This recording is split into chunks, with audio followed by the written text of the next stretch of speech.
আমাদের টাকায় চলে আমাদের জমিতে থেকে বাংলাদেশে অবস্থান করে আপনি বাংলাদেশের বিরুদ্ধে কথা বলবেন?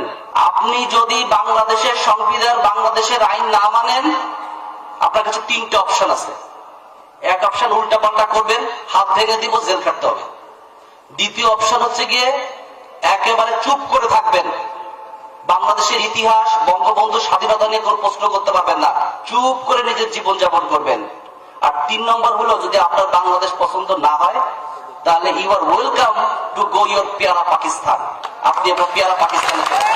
যেই পুলিশ সুপার কথা বলেছিল যে আলেম ওলামারা, মাদ্রাসার ছাত্ররা এদের টাকায় চলে, হ্যাঁ এদের টাকায় চলে।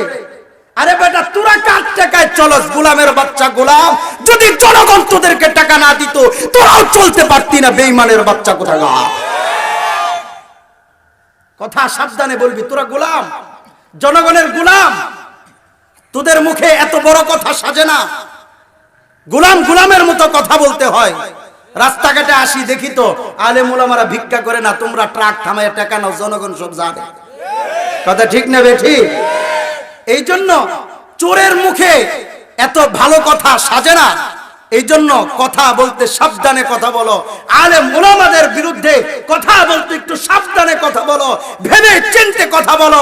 একটা কথা মনে রাখতে হবে, কোরআনের মধ্যে আল্লাহ তাআলাও বলেন, নবীর হাদিসের মধ্যে নবী বলেন, আলেম ওলামাদেরকে ইজ্জত করো, সম্মান করো। কেউ যদি আলেমদেরকে ইজ্জত দিতে না জানে সে মানুষের কাতারে গণ্য হয় না। কথা ঠিক না বেঠিক?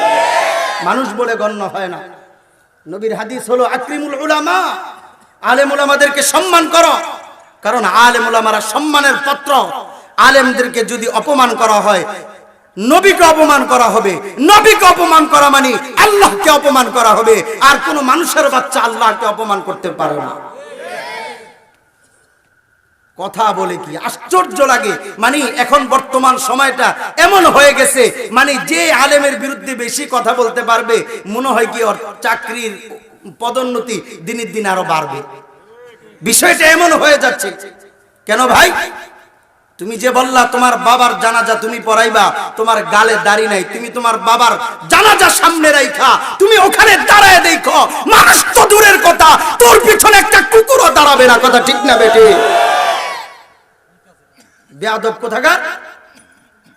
আজকে আপনাদের ইমাম সাহেবের যদি দাড়ি না থাকে, আর ইমাম সাহেব যদি দাড়ি না রেখে ওখানে নামাজ পড়তে যায়, আপনারা কে কে নামাজ পড়বেন?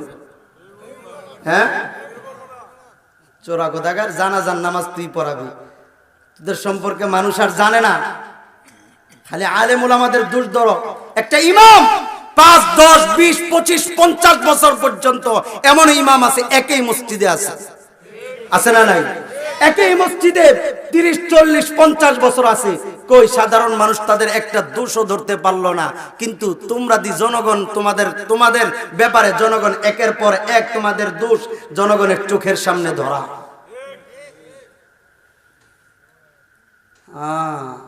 এই জন্য চোরের মার বড় গলা, চোরের মার বড় গলা। সাবধানে কথা বলবা, কথা সাবধানে বলবা।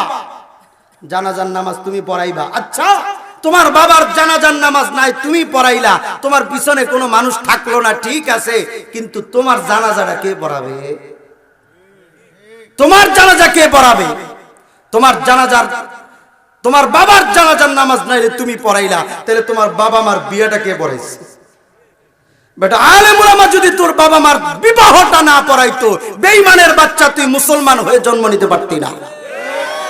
বেয়াদব কোথাকার।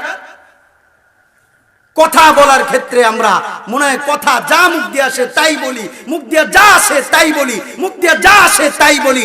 এটা তো মানুষ বলতে পারে না, গরু ছাগলেরা মুখ দিয়ে যা আসে তা বলতে পারে। কথা ঠিক না বে ঠিক? কারো বিরুদ্ধে বললাম নাকি? আল্লাহ তাআলা আমাদের সকলকে সহিহ বুঝ দান করুন, বলেন আমিন। আরো জোরে বলেন আমিন।